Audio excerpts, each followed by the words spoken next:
Good morning students. Today we will do the chapter 4 structure of the atom.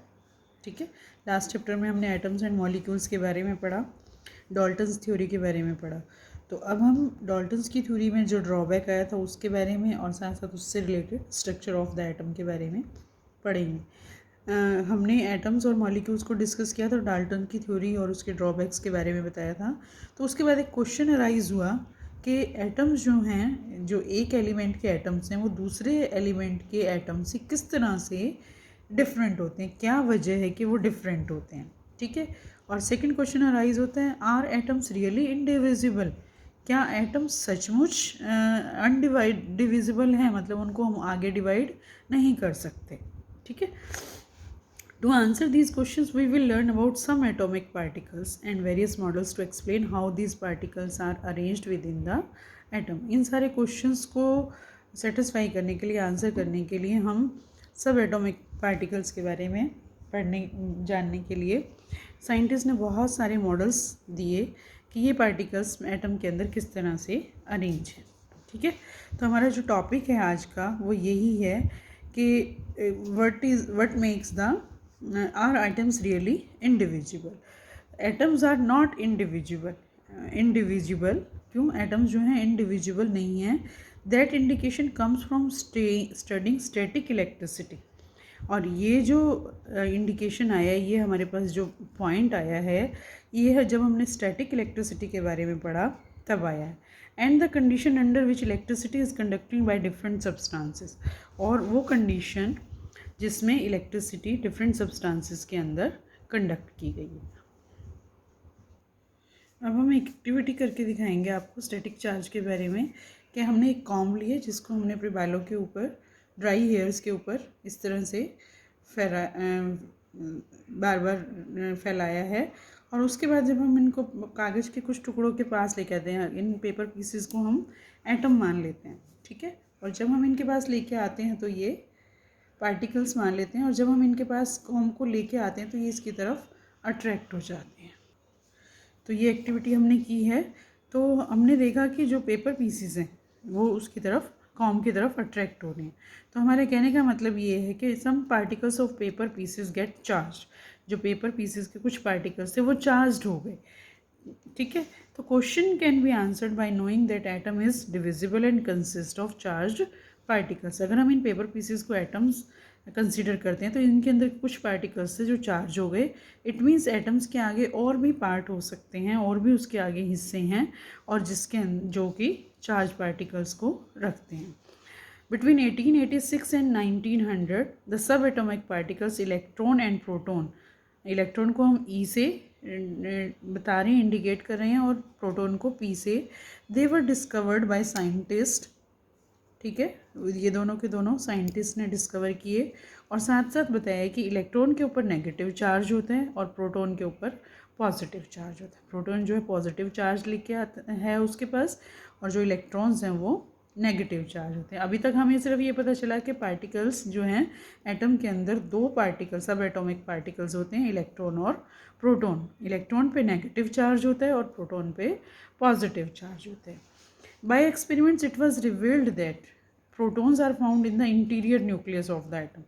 इसमें nucleus को, इसमें atoms को एक सर्कुलर माना गया, सर्कुलर चीज़ माना गया, जिसमें ये सेंटर पार्ट माना गया। यहाँ पे प्रोटॉन्स पाए जाते हैं और इस बाहर वाले पार्ट में इलेक्ट्रॉन्स पाए जाते हैं। ठीक है, तो ये एक्सपेरिमेंट से ये रिवील किया साइंटिस्ट ने कि जो न्यूक्लियस है, जो भी सेंटर पार्ट है, जिसको कि हमने बाद में न्यूक्लियस का नाम दिया, इसके अंदर प्रोटॉन्स पाए जाते हैं, और जो बाहर वाला पार्ट है इसके अंदर इलेक्ट्रॉन्स पाए जाते हैं। ठीक है, अब हम पढ़ेंगे structure of an atom. Structure of an atom जो है कैसे, कि डाल्टन की जो एटॉमिक थ्योरी थी, डाल्टन की एटॉमिक थ्योरी के बाद बहुत सारे साइंटिस्ट थे जिन्होंने एटॉमिक मॉडल को, बहुत सारे एटॉमिक मॉडल्स दिए जिससे कि हम लोग स्ट्रक्चर ऑफ एटम को देख सकें। तो सबसे पहले जो मॉडल दिया गया that was the Thompson model of an atom. ठीक है, थॉमसन मॉडल जो है सबसे पहले दिया गया। थॉमसन मॉडल जो है 1904 में प्रपोज किया गया, और उसमें क्या है, उसके क्या पॉइंट्स है।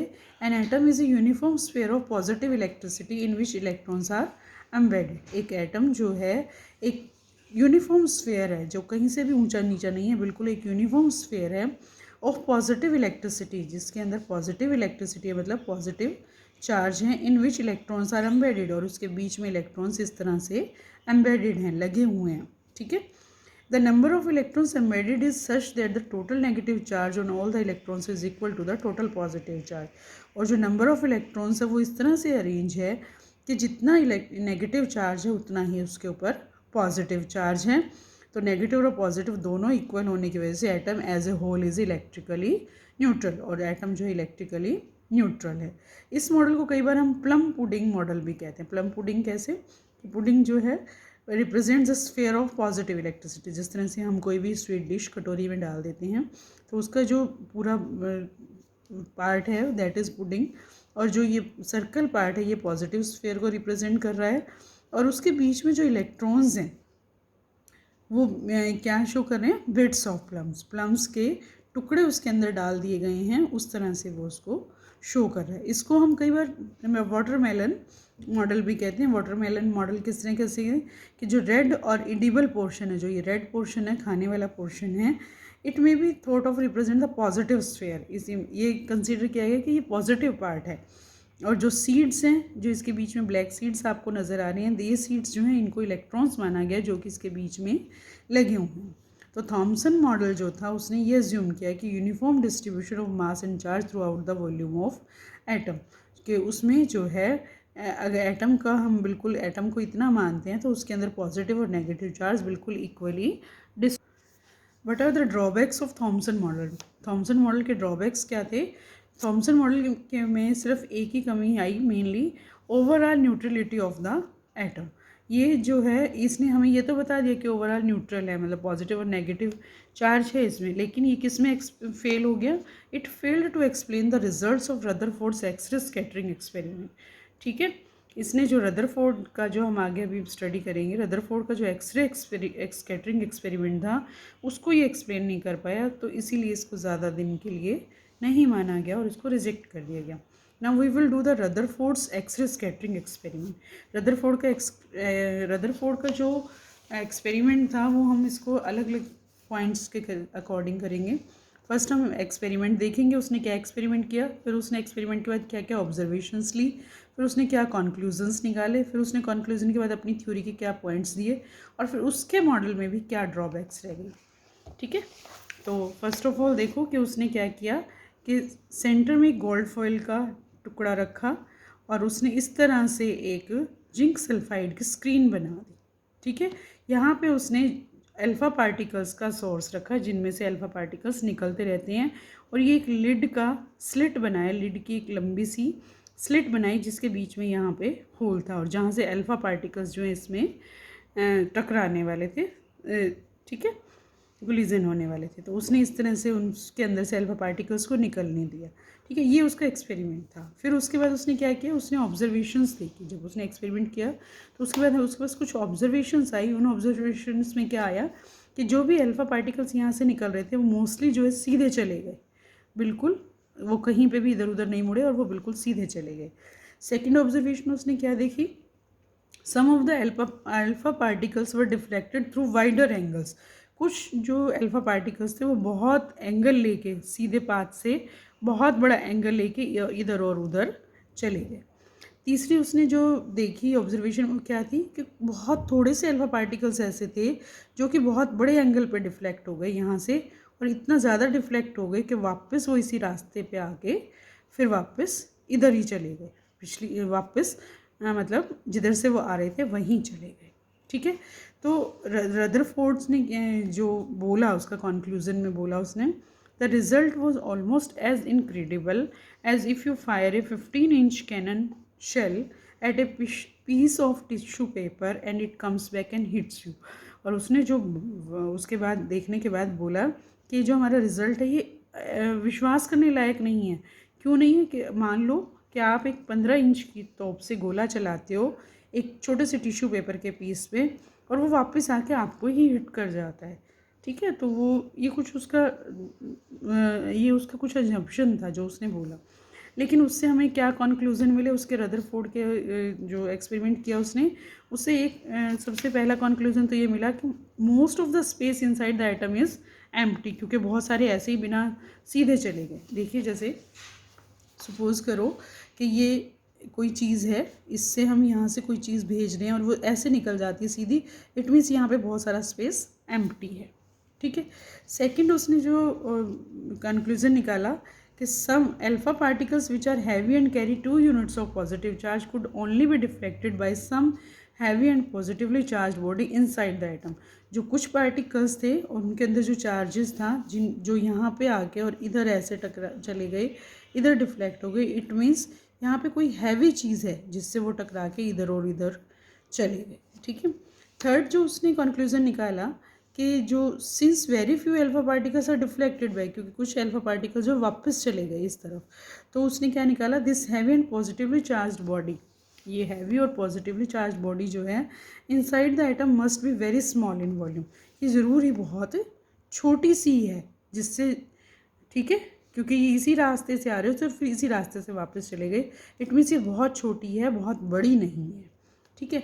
उसके बाद उसने अपनी थ्योरी के कुछ पॉइंट्स दिए। उसकी थ्योरी के जो पॉइंट्स थे वो क्या थे, on the basis of observation of his X ray scattering experiment. आप एक मिनट पहले डिफ्लेक्शंस आप इस तरह से देख सकते हैं कि ये अल्फा पार्टिकल्स आ रहे हैं, कुछ तो सीधे ही चले गए थे अपने रास्ते पे, ये सीधे जाते हुए दिख रहे हैं आपको, कुछ इधर की तरफ चले गए और कुछ वापस इस तरफ आ गए और इस तरह से आके वो फिर इसी रास्ते पे आ गए। तो उसने जो पॉइंट्स निकाले वो क्या निकाले कि an atom consist of very small positively charge centre called the nucleus, के एटम के सेंटर में कोई एक पॉजिटिवली चार्ज पार्ट है जिसको हम न्यूक्लियस कहते हैं।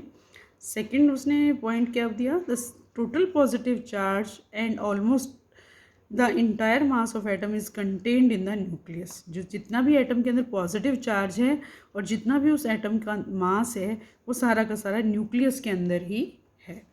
The positive charge on the nucleus is due to the protons present in it, और जो पॉजिटिव चार्ज है न्यूक्लियस के अंदर वो किसकी वजह से है, because of the protons. Third उसने जो पॉइंट दिया वो ये है, an equal number of negatively charged electrons are revolving around the nucleus at extremely high speed at greater distance from the nucleus.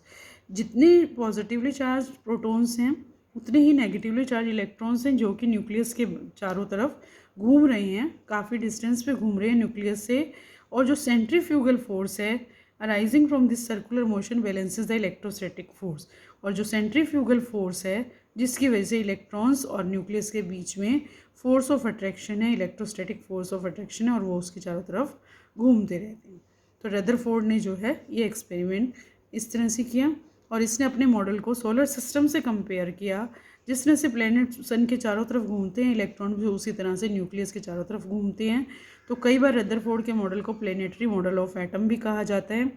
और जो जिस रास्ते पे इलेक्ट्रॉन्स घूमते हैं, जैसे सपोज करो मैंने अभी आपको ये बताया कि जैसे सपोज करो ये है और सेंटर में ये न्यूक्लियस है और जो इलेक्ट्रॉन्स हैं वो इस पे घूमते रहते हैं, तो इसको हम ऑर्बिट भी कहते हैं। जैसे हमारे प्लैनेट्स घूमते हैं उसी तरह से ये भी एक ऑर्बिट की तरह से घूमते हैं।